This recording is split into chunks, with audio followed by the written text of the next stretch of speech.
Hello बच्चों, तो आज हम पढ़ने वाले हैं निर्देशांक ज्यामिति का वन शॉट रिवीजन। तो निर्देशांक ज्यामिति क्लास 10th की यूपी बोर्ड के अनुसार अध्याय प्रोग्राम में सबसे पहले हम पढ़ेंगे दूरी सूत्र का फार्मूला, विभाजन सूत्र का फार्मूला। केवल दो ही फार्मूले मुझे मेनली रूप से पढ़ने होते हैं। हाँ, कभी कभी एक केंद्रक निकालने का भी फार्मूला आ जाता है, पूछ लेता है डायरेक्ट। तो अगर किसी त्रिभुज में बिंदु ए बी सी के निर्देशांक दिए हों, मान लीजिए ए बिंदु का निर्देशांक x1 y1 है, बी बिंदु का निर्देशांक x2 y2 है एंड सी बिंदु का निर्देशांक x3 y3 है, तब आप दिए गए त्रिभुज से केंद्रक का निर्देशांक निकाल सकते हैं। केंद्रक के निर्देशांक निकालने का फार्मूला क्या कहता है? x1 + x2 + x3 divided by 3 and y1 + y2 + y3 by 3। इसका मतलब क्या है? मतलब कि तीनों बिंदु के x वाले कोऑर्डिनेट का योग कर दो और उसको 3 से डिवाइड कर दो, और तीनों बिंदु के y वाले कोऑर्डिनेट को ऐड करके जोड़ करके 3 से डिवाइड कर दो, केंद्रक का निर्देशांक मिल जाएगा। बहुत रेयरली पूछता है तो इसलिए याद करो, कोई दिक्कत नहीं। अब पहुंचते हैं दूरी निकालने के फार्मूले पे। दूरी निकालने का फार्मूले का मतलब क्या है? दो बिंदु दिया रहेगा, मतलब बिंदु ए और बिंदु बी। मान लीजिए बिंदु ए का निर्देशांक x1 y1 है और बिंदु बी का निर्देशांक x2 y2 है। तो हम कह सकते हैं कि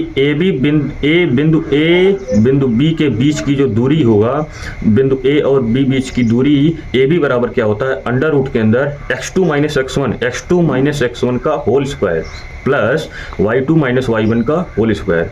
अब यहाँ पे स्क्वायर है तो मतलब चाहे आगे पीछे करो, या x2 - x1 का होल स्क्वायर करो, या फिर x1 - x2 का होल स्क्वायर करो, कोई फर्क नहीं पड़ेगा। या फिर इसको इस तरह भी लिख सकते हो। ए बी बराबर क्या हो जाएगा? अंडर रूट के अंदर, इसको मैंने पहले लिख दिया, इसको बाद लिख दिया। क्यों? क्योंकि प्लस में तो 2 + 3 करो या 3 + 2 करो, कोई फर्क नहीं पड़ेगा। याद रहेगा ना? अब अगला फार्मूला देखो, अंतःविभाजन सूत्र। अंतःविभाजन सूत्र क्या कहता है? अंतःविभाजन का मतलब क्या है कि कोई दो बिंदु दिया रहेगा, मान लेते हैं बिंदु ए दिया है x1 y1 एंड बिंदु बी दिया है x2 y2। तो बिंदु ए और बिंदु बी को अगर हम रेखाखंड को ज्वाइन करते हैं तो मुझे एक रेखाखंड प्राप्त होता है। अब पूछेगा आपसे कि इस रेखाखंड को एक बिंदु P है जो m अनुपाते n में विभाजित करता है, तो बिंदु P का निर्देशांक बताइए। तो यही इसीलिए हम फार्मूला पढ़ते हैं। तो बिंदु P का जो निर्देशांक निकालने का जो फार्मूला होता है mx2 plus nx1 divided by m plus n। हमारी ये y कोऑर्डिनेट कैसे निकलता है? my2 प्लस ny1 बटे m प्लस n। कैसे निकालना है? x कोऑर्डिनेट कैसे निकले? जब भी x कोऑर्डिनेट की बात करेगा सिर्फ x में बारे में ही हम बात करेंगे। जैसे mx2 लिख दिया, nx1 और बटे क्या कर देना है? दोनों का योग कर देना है, ठीक है। ऐसे y के बारे में बात करना है तो मतलब my2, उसके बाद इधर भी y के बारे में बात करेंगे तो ny1 लिख दिया और दोनों का बटे हमेशा क्या रहेगा? दोनों का योग रहेगा। ऐसे आप बिंदु P का निर्देशांक निकाल सकते हैं। अब हम कह सकते हैं कि अंतःविभाजन में ए बी के बीच में ही कहीं P हो सकता है। अब यहाँ पर भी हो सकता है, यहाँ पर भी हो सकता है, कहीं पर भी हो सकता है। लेकिन एक ऐसा स्पेशल केस भी है कि जब बिंदु P मध्यबिंदु भी हो सकता है। मध्यबिंदु, अगर ये मध्यबिंदु होगा तो क्या हम कह सकते हैं कि m और n का जो रेशियो रहेगा, अनुपात रहेगा, वो 1:1 हो जाएगा, मतलब 1:1 हो जाएगा। तो इसी का स्पेशल केस निकल के आता है। क्या है स्पेशल केस? कि m अनुपाते n जब 1:1 हो जाएगा तो x कोऑर्डिनेट क्या निकलेगा? यहाँ पे 1 रख दो, 1 + 1 कितना हो जाएगा? 2 हो जाएगा। इसीलिए क्या निकल के आता है? x कोऑर्डिनेट का जो फार्मूला निकल के आता है x1 + x2 y2 and y coordinate का जो फार्मूला निकल के आता है, यहाँ पर 1 रखोगे तो 1 + 1 क्या हो जाएगा? 2 हो जाएगा। मतलब y बराबर क्या हो जाएगा? y1 + y2 बटे 2। तो ये होता है मध्य बिंदु निकालने का फार्मूला। अगर आपके पास दो पॉइंट दिए हो x1 y1 and x2 y2, तो कहेगा इससे ज्वाइन होने वाले लाइन का मध्य बिंदु का निर्देशांक ज्ञात कीजिए। कैसे निकलेगा? x1 + x2 y2 y1 + y2 y2। बस इतना ही फार्मूला पढ़ना है। इस चैप्टर में पूरा इतना ही फार्मूला है। दूरी का सूत्र याद कर लो, ये होगा सिंपल। याद करने के साथ साथ एप्लीकेशन भी अभी क्वेश्चन भी लेके आया हूँ, सिंपल एकदम फॉरवर्ड यूपी बोर्ड का क्वेश्चन जो प्रीवियस ईयर क्वेश्चन पूछे गए हैं सब के सब मैं क्वेश्चन करवाऊंगा। और विभाजन सूत्र का फार्मूला डायरेक्ट, बस एक फार्मूला याद करना, बस mx2 + nx1 divided by m + n और इसका y कोऑर्डिनेट का। और इसी का स्पेशल केस है, क्या है? जब मध्य बिंदु पूछा जाएगा तो ये फार्मूला लगा देना, x1 + x2 y2 y1 + y2 y2। बस इतना ही फार्मूला पढ़ना है। अब सिर्फ हम डायरेक्ट चल रहे हैं क्वेश्चन पे। अब हम करेंगे क्वेश्चन सॉल्विंग। तो क्वेश्चन नंबर 1 देखो। क्वेश्चन नंबर 1 बहुत इंपॉर्टेंट क्वेश्चन है, बहुत ज्यादा इंपॉर्टेंट क्वेश्चन है। कह रहा है बिंदु ए दे दिया है, बिंदु बी दे दिया है, ये बीच की दूरी ज्ञात कीजिए। अब हम फार्मूला याद होना चाहिए। ए बी बिंदु के बीच की दूरी का फार्मूला क्या होता था? x2 - x1 का whole square plus y2 - y1 का होल स्क्वायर। बस फार्मूला ही लगाओ। फार्मूले में बोलो, क्या हम कह सकते हैं ये x1 हो गया, ये y1 हो गया, ये x1 हो गया, ये y1 होगा, ये x1 हो जाएगा, इसको कह दो कि x2 हो जाएगा, इसको कह दो y2 हो गया। अब बोलो x2 माइनस x1, x2 मतलब 0 माइनस x1 का मतलब क्या हो जाएगा, a cos theta plus b sin theta का क्या है होल स्क्वायर लगा दो, प्लस y2 माइनस y1, तो y2 क्या हो जाएगा, ये पूरा लिख दो, a sin theta minus b cos theta, ये हो जाएगा y2 माइनस y1 क्या हो जाएगा 0 का होल स्क्वायर कर दिया, बस अब सिंपल। अब इसको सॉल्व करो, और ये बहुत इंपॉर्टेंट क्वेश्चन क्यों हो जाता है, क्योंकि इसमें निर्देशांक ज्यामिति के साथ साथ त्रिकोणमिति भी बीच में आ गया, इसीलिए ये क्वेश्चन इंपॉर्टेंट हो जाता है। अब इसको ब्रैकेट को खोल दो, तो क्या हो जाएगा, इसको ध्यान से देखो, ये इसका स्क्वायर हो जाएगा, इसको कह सकते हो a माइनस बी का होल स्क्वायर का फार्मूला लग जाएगा ना, तो फार्मूला लगाओ, क्या हो जाएगा B square sine square theta, और ये हो जाएगा plus A square cos square theta minus 2ab sine theta into cos theta होगा कि नहीं, और प्लस इसको भी ऐसे सिंपली खोल दो, क्या हो जाएगा A square sine square theta plus B square cos square theta, और माइनस में क्या हो जाएगा आपके पास 2ab sine theta into cos theta हो जाएगा, है ना, सिंपल है बस। अब इसको क्या करना होगा, ध्यान देने वाली बात है, एक थोड़ा सा लग रहा है मैं गड़बड़ी कर रहा हूँ, यहाँ पे देखो B square sine square theta है, और यहाँ पे B square cos square theta है, तो इसको मैं कर सकता हूँ, यहाँ से अगर तुम बी स्क्वायर कॉमन लोगे तो क्या हो जाएगा sign square theta plus cos square theta, और यहाँ पे बचेगा ए स्क्वायर, यहाँ पे ए स्क्वायर, यहाँ पे ए स्क्वायर कॉमन लोगे तो क्या बचेगा sign square theta plus cos square theta, and यहाँ पे क्या बचेगा, ध्यान दो x2 माइनस x1 का होल स्क्वायर, x2 यानी कि 0 माइनस इतना, तो यहाँ पे मुझसे गलती हुई, यहाँ पर भी एक माइनस आएगा, ध्यान देने वाली बात, यहाँ पर भी एक माइनस आएगा, तो इसका स्क्वायर करोगे ये प्लस में आ जाएगा। अब क्या करोगे, ये वाला पार्ट कैंसिल होगा, मतलब आगे वाले लिखने की जरूरत नहीं है। तो यहाँ पे जब तुम करोगे, अब मुझे पता है, मैंने प्रीवियस वीडियो में बताया कि sign square theta plus cos square theta कितना होता है 1, तो क्या मैं बी स्क्वायर इंटू 1 लिख सकता हूँ, हाँ ए स्क्वायर, ऐसे इसको भी लिख दो, sign square theta plus cos square theta क्या होता है 1, ब्रैकेट में लिख देना, कैसे हुआ ये sine square theta plus cos square theta equal to 1 होता है, तो ये क्या आ गया अंडर रूट के अंदर ए स्क्वायर प्लस बी स्क्वायर, ये आ गया आपके पास आंसर। और ये बहुत फेमस क्वेश्चन है, इसको बहुत बार प्रैक्टिस कर लेना, बहुत फेमस क्वेश्चन है ये ए बी बीच की दूरी किया गया, इसमें फेमस इसलिए है क्योंकि इसमें कोऑर्डिनेट ज्योमेट्री के साथ साथ मतलब निर्देशांक ज्यामिति के साथ साथ त्रिकोणमिति का भी सवाल आ गया। इसलिए अब चलते हैं क्वेश्चन नंबर 2 पे। दिया है कि जांच कीजिए कि बिंदु ए बी सी समरेखी है या नहीं। अब समरेखी का मतलब क्या होता है, अगर किसी लाइन के मतलब कोई रेखाखंड दिया है, मान लेते हैं ए बी सी, इसमें 3 पॉइंट दिए हैं, ये समरेखी कब होगा, ये समरेखी तब होगा, समरेखी का मतलब एक ही लाइन तक होगा, समरेखी का मतलब एक ही रेखाखंड पर कई सारे पॉइंट हो तो वो पॉइंट क्या कहलाते हैं समरेखी हो जाए। समरेखी तब होगा या तो हम कहते हैं कि A B plus B C क्या हो जाए सी ए के बराबर हो जाए, ये मतलब किसी भी दो बिंदु के किसी भी दो भुजा की बीच की दूरी का योग किसी भुजा के बराबर आ जाए तो हम कह सकते हैं कि वो समरेखी माना जाता है। तो समरेखी मतलब हमें ए बी निकालना होगा, बी सी निकालना होगा, सी ए निकाल कर चेक करना होगा, अगर ये बराबर आ गया तो समरेखी हो गया, नहीं आया तो नहीं हुआ, है ना।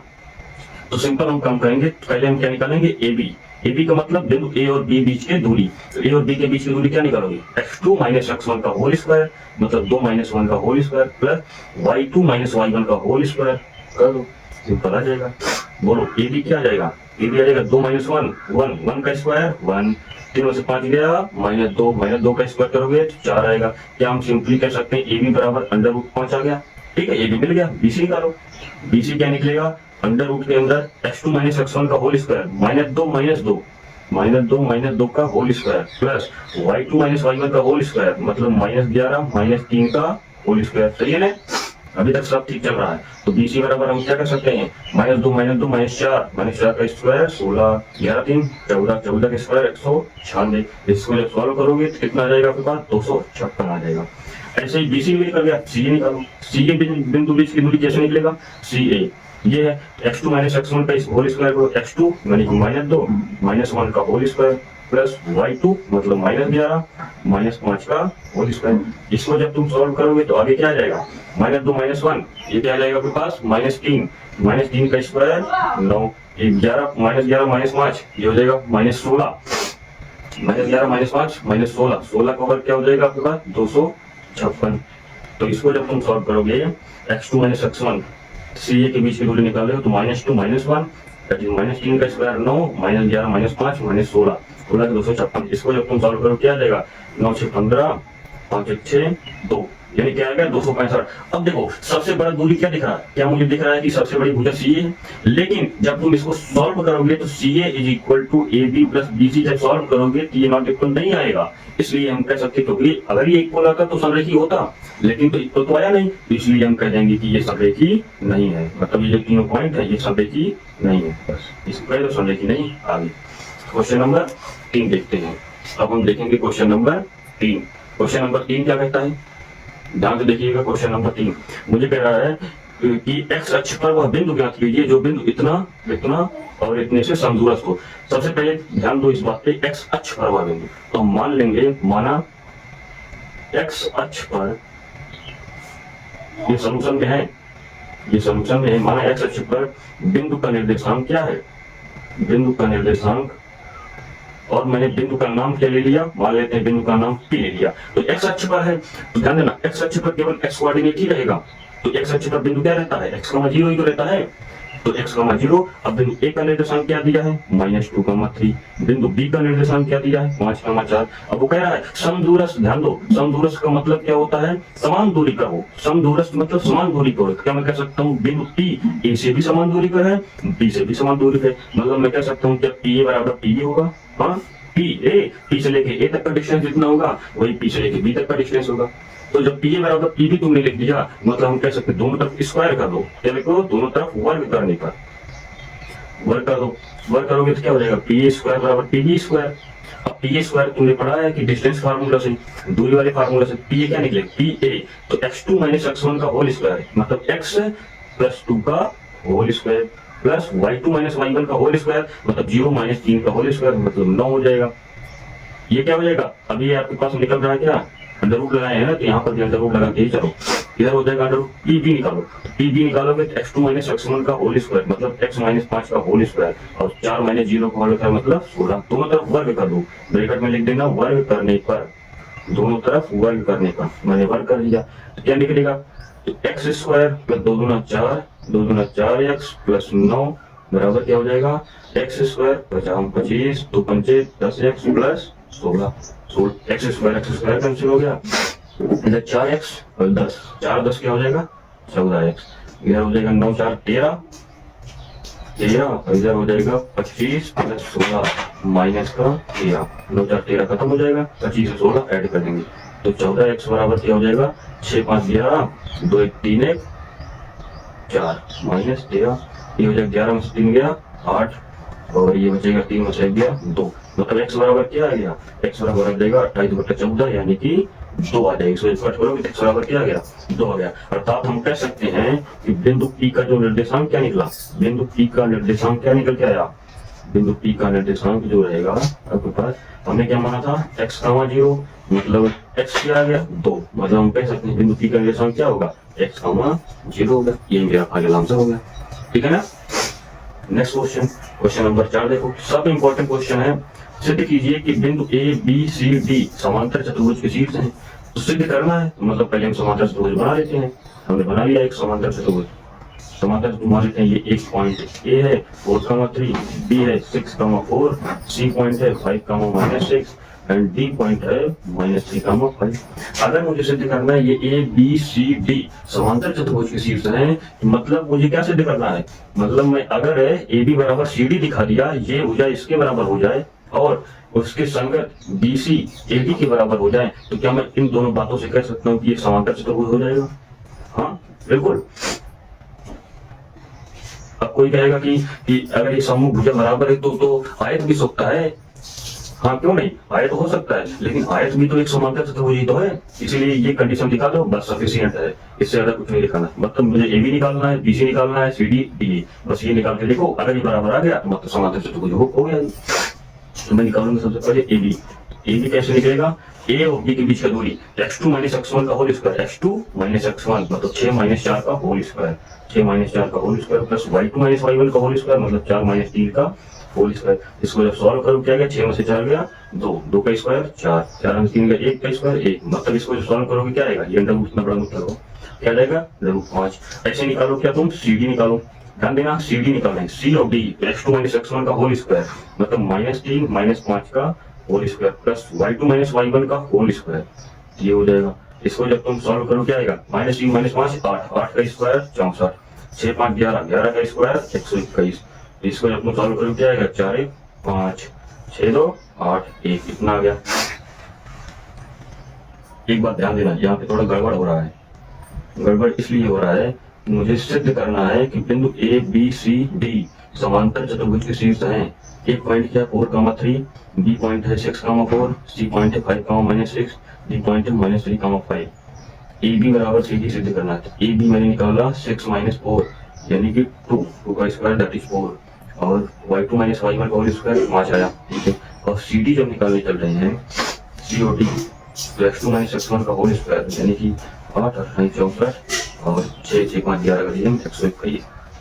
यानी कि ये सिद्ध करने वाला क्वेश्चन नहीं है, यहाँ पर तुम्हें बस चेक करना है कि क्या ये समांतर चतुर्भुज का है कि नहीं। अभी ये गड़बड़ हो रहा है, जांच कीजिए कि ये समांतर चतुर्भुज के शीर्ष है कि नहीं, ये बिंदु जो है समांतर चतुर्भुज के शीर्ष है कि नहीं।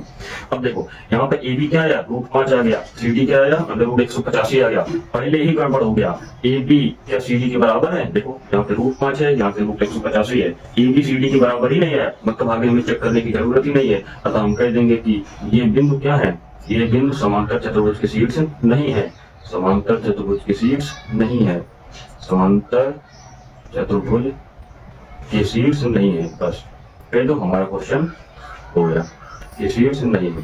ध्यान देना ये क्वेश्चन थोड़ा गलत था, इसमें लिखना चाहिए था जांच कीजिए, क्योंकि मुझे केवल जांच करना है, सिद्ध करने को होता गलत होता, सिद्ध करने वाला क्वेश्चन नहीं है। ठीक, अब हम चलेंगे नेक्स्ट क्वेश्चन पे।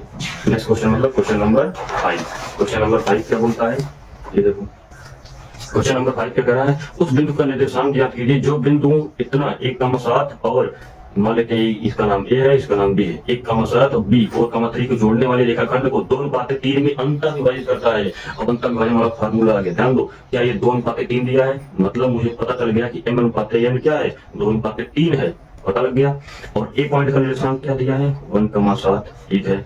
मतलब ये भी है कि ये हो गया x1, ये हो गया y1। ध्यान दो बी पॉइंट क्या है आपके पास 4,3, क्या मैं कह सकता हूँ ये x2 हो गया, ये y2 हो गया। सिंपल फार्मूला लगाओ, अंतर विभाजन फार्मूला के बिंदु का निर्देशांक निकालने फार्मूला क्या बताया था, mx2 + nx1 divided by m + n, my2 + ny1 divided by m + n, खत्म। यही फार्मूला लगाओ। m क्या है, m क्या मैं कह सकता हूँ 2 है, यस।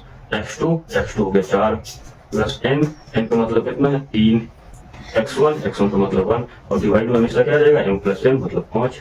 आगे फार्मूला लगाओ, m का मतलब क्या है 2, y2 लिखो तो y2 क्या रहेगा 3 प्लस n का मतलब 3 और y1 हो जाएगा 7, डिवाइड में तो 5 ही रहेगा।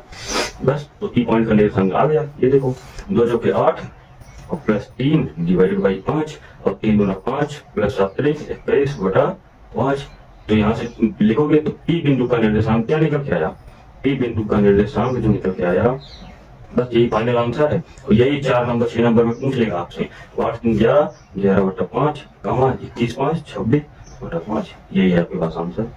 बस ऐसे ही पूछेगा, कभी कभी रेशियो दे देगा, पूछेगा बिंदु का निर्देशांक बताइए, कभी बिंदु का निर्देशांक दे देगा, पूछेगा रेशियो बताइए, सिंपल है। अब जैसे ये वाला सवाल देखो, कह रहा है ए व बी इस प्रकार है, मान लेते हैं एक बिंदु -2, -2 है, ये बिंदु है एंड एक बिंदु आपके पास बी है, बी का निर्देशांक क्या 2,4। तो बिंदु पी का निर्देशांक ज्ञात कीजिए, मतलब पी बीच में कहीं रहेगा, मुझे नहीं पता है कि पी कितना है, लेकिन अगर मान लेते हैं मैंने पी यहीं पे कहीं होगा, ये भी दे रखा है कि ए बी बराबर 3/7 ए बी, क्या मैं कह सकता हूँ A P by A B, ये हो जाएगा 3/7। ध्यान से देखो ए पी बटा पी बी, ए पी बटा ए बी दिया है, ये क्या दिया है आपके पास ए पी और ए बी का रेशियो दिया है, क्या दिया है ध्यान दो एपी और एबी का रेशियो दिया है, एपी और एबी का रेशियो दिया है। तो एपी और एबी का अगर रेशियो दिया है, लेकिन मुझे रेशियो तो मुझे चाहिए क्या होता है एपी प्लस पीबी चाहिए होता है, एपी अनुपात पीबी चाहिए होता है, तब मैं बिंदु पी का निर्देशांक निकाल सकता हूँ। लेकिन ये तो दिया है क्या एपी अनुपात पीबी दिया है, तो क्या मैं मान लूँ थोड़ी देर के लिए एपी बराबर 3x और एबी बराबर क्या हो जाएगा 7x, मैंने मान लिया।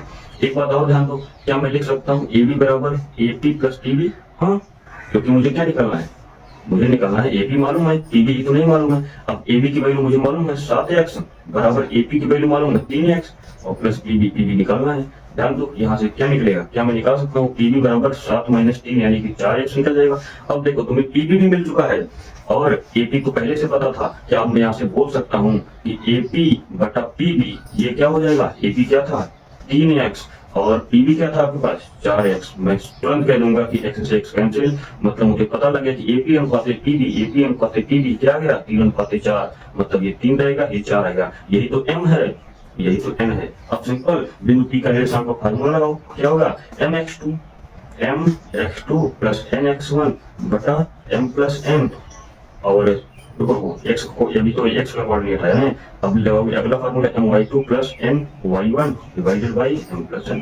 फार्मूले में वैल्यू रखो, m का मतलब 3, x2 का मतलब 2, nx1 n का मतलब 4, x1 का मतलब -2 divided by m plus n का मतलब 3 4 7 हो गया। ऐसे ही my2 3 × 4 n × y1 4 × y1 का मतलब -2 divide by m plus n का मतलब 7। बस बिंदु P का निर्देशांक आ गया। बिंदु P का निर्देशांक क्या आएगा 3 दूना 6 और 4 दूना 8, 6 में से 8 गया कितना आ गया 3 से हट गया -2 बटा 7। ये आएगा 3 चौके 12, 4 दूना 8 डिवाइडेड बाई 7। मतलब कह सकते हैं बिंदु P का जो निर्देशांक जो आया क्या आ गया, बिंदु P का निर्देशांक जो आएगा आपके पास आंसर दैट इज -2/7 कामा 12 में से हट गया 4/7। That is your answer. ये क्वेश्चन क्यों इंपॉर्टेंट था, क्योंकि सबसे पहले यहाँ पे देखो रेशियो किसका दिया है, एपी अनुपात एबी का अनुपात दिया है, एपी अनुपात एबी का अनुपात। लेकिन मुझे जब m अनुपात n का फार्मूला लगाते हो तो ये अनुपात ये चाहिए होता है, इसीलिए पहले ये सब कहानी करना पड़ा, इसीलिए ये क्वेश्चन इंपॉर्टेंट हो जाता है। इंपॉर्टेंट मान करके रख लेना इसको। अब चलते हैं क्वेश्चन नंबर 7 पे।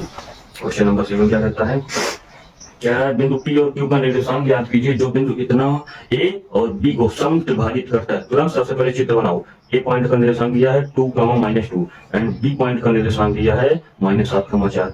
इन्होंने कह दिया है कि P और Q का निर्देशांक ज्ञात कीजिए, मतलब P और Q कहीं यहाँ पे रहे होंगे बीच में। इस पॉइंट का मुझे निर्देशांक ज्ञात करना है, लेकिन मुझे नहीं मालूम है कि बिंदु P ये से रेखाखंड को किस अनुपात में विभाजित कर रहा है और Q किस अनुपात में विभाजित, क्योंकि अनुपात अगर मालूम होगा पॉइंट तो निकाल लेंगे। लेकिन एक बात ध्यान रखो, यहाँ पे समत्रिभाजित बोल दिया। समत्रिभाजित का मतलब 3 इक्वल पार्ट में विभाजित होगा, मतलब जितना डिस्टेंस ये रहेगा उतना ये भी रहेगा उतना ये भी। क्या मैं कह सकता हूँ अगर मैं इसको मान लूं कि समत्रिभाजित मतलब 3 अलग अलग मतलब 3 बराबर भागों में बांटना, तो ये भी 1 अनुपात में रहेगा, ये भी 1, ये भी 1। तो मैं कह सकता हूँ एपी अनुपात, अगर मैं कहूँ एपी अनुपात पी क्यू अनुपात क्यू बी, ये क्या रहेगा 1:1:1। लेकिन मुझे बिंदु P का निर्देशांक ज्ञात करना है, तो P के लिए मैं क्या बोलूंगा एपी अनुपात पीबी क्या हो जाएगा, जल्दी बोलो 1:2 हो जाएगा। एपी अनुपात पीबी क्या होगा, इतना 1 है, इतना 1 + 1 कितना हो जाएगा 2। मतलब मुझे पता लग गया, रेशियो पता लग गया। अब पॉइंट का निर्देशांक निकालो, तो P का निर्देशांक क्या निकलेगा mx2, m क्या हो जाएगा 1, तो 1 mx2 तो 1 × x2, x2 का मतलब क्या हो जाएगा -7 प्लस nx1, n का मतलब 2, x1 का मतलब 2 बटा क्या हो जाएगा m + n करने का मतलब क्या है 2 1 3। ऐसे my2 तो 1 × y2 का मतलब 4 और ny1 इनका मतलब 2, y1 का मतलब -2 डिवाइड बाई m + n। ये ले होगा एक लाइन में, ये हो जाएगा -7 और 2 × 4, -7 + 4 यानी -3/3 और 4 × 4 और 2 दूना क्या हो जाएगा 2 × 4 -4, 4 - 4 दैट इज 0। यानी कि हम कह सकते हैं P बिंदु का निर्देशांक -1 क्या आ जाएगा 0। पहला आंसर आ गया। अब Q पॉइंट के लिए देखो, तो Q पॉइंट के लिए अगर देखोगे तो Q बिंदु के लिए अगर तुम देखोगे तो AQ अनुपात से QB देखना पड़ेगा और ये क्या होगा 1:2, तो 2:1। इसके लिए भी सेम फार्मूला लगाओ। तो Q बिंदु का निर्देशांक क्या निकलेगा mx2 2 × -7 mx2 nx1, n का मतलब 1 × x1 डिवाइड बाई 3 और उससे हो जाएगा my2 m × y2 और प्लस n × y1 का मतलब -2 डिवाइड बाई 3। तो आगे देखो क्या आ जाएगा 2 7 14 -14 प्लस 2 बाई 3 कमा 4 दूना 8 8 - 2 दैट इज 6/3। यानी Q पॉइंट का निर्देशांक क्या आ जाएगा 14 - 2 क्या हो जाएगा 12, 12/3 4 -4 कमा 3 दूना 6। ये आ जाएगा Q का निर्देशांक, ये आ गया आपके पास P का निर्देशांक। बस यही मुझे निकालना था। तो P पॉइंट का निर्देशांक निकालना था, Q पॉइंट का निर्देशांक निकालना था, आ गया फाइनल आंसर हो गया। ऐसे निकालना रहेगा। P बिंदु का निर्देशांक निकाल दिया, क्यों ऐसे सम विभाजित, कभी कभी पूछता है सम विभाजित, विभाजित का मतलब सम विभाजित करने का मतलब क्या, वो पॉइंट क्या हो जाएगा, सीधा सीधा वो पॉइंट तो मध्य बिंदु हो जाएगा। तो मतलब मध्य बिंदु का निर्देशांक निकालने का फार्मूला लगा देना, x1 + x2/2 और प्लस y1 + y2/2। अब आते हैं अगले क्वेश्चन पे। अगला क्वेश्चन है मेरा क्वेश्चन नंबर 8। क्वेश्चन नंबर 8 क्या कहता है, यदि बिंदु इतना यानी P दो बिंदुओं Q R को जोड़ने वाली रेखाखंड का मध्य बिंदु है, मतलब Q पॉइंट दे दिया है, Q पॉइंट का निर्देशांक -6,5 है एंड R पॉइंट का निर्देशांक कितना है, -2,3। कह रहा है इन दोनों को जोड़ने वाली रेखाखंड का मध्य बिंदु क्या है, P पॉइंट का कोऑर्डिनेट दे दिया 1/3,3। तो कह रहा है कि का मान बताइए। अगर ये मध्य बिंदु है तो क्या मैं बोल सकता हूँ जो P पॉइंट का निर्देशांक तुम निकाल सकते हो, क्या होगा x1 + x2/2, y1 + y2/2। यही तो भी पढ़ के आए हैं। ये होगा क्या, P बिंदु का निर्देशांक। लेकिन मुझे P बिंदु का निर्देशांक तो ये दिया है, क्या दिया है, a/3, 3। फार्मूले से निकालो, x1 -6 + x2 -2/2, y1 5 + y2 कितना हो जाएगा, 3/2। खत्म। a/3, 3 ये हो जाएगा आपके पास -6 -2 -8, -8/2 कितना हो जाएगा, -8/2 दैट इज -4 और 5 3 8, 8/2। लेकिन ध्यान दो, रुको रहो, यहाँ गड़बड़ी हो रही है कुछ। ये बिंदु P जो है यहाँ पे रहना चाहिए 5 3 8, 8/2 दैट इज 4। यहाँ पे 4 रहना चाहिए, तभी ये सही हो पाएगा, नहीं तो ये गलत हो जाएगा, क्वेश्चन ही गलत है। तो गड़बड़ी हो जाता है कभी। तो 5 3 8/2 ये क्या हो जाएगा, 4। अब तुलना करो, क्या है 4 4 के बराबर है, मतलब a/3 -4 के बराबर होना चाहिए। a/3 क्या हो गया, -4, मतलब a की वैल्यू कितनी हो जाएगी, 3 चौके 12। बस यही मुझे निकालना था, a की वैल्यू निकालना था, a की वैल्यू आ गया। बस देखो, a का मान निकालना था, a का मान आ गया। ऐसे सिंपल क्वेश्चन पूछेगा, मध्य बिंदु दिया था तो मैंने तुरंत सोच लिया मध्य बिंदु है, क्या मैं P का निर्देशांक निकाल सकता हूँ। हाँ, तो मैंने P का निर्देशांक फार्मूले से निकाला, लेकिन P का निर्देशांक एक तो पहले से दिया था, ठीक है, तो मैंने पहले से कंपेयर कर लिया। अब तुलना करने को लिख दो, यहाँ पे तुलना करने पर ये देखो 4 इधर भी 4 है, मतलब 4 4 सेम है, इसको भी सेम होना पड़ेगा, मतलब a/3 -4 के बराबर हो, मतलब a बराबर क्या आ गया, -12 आ गया।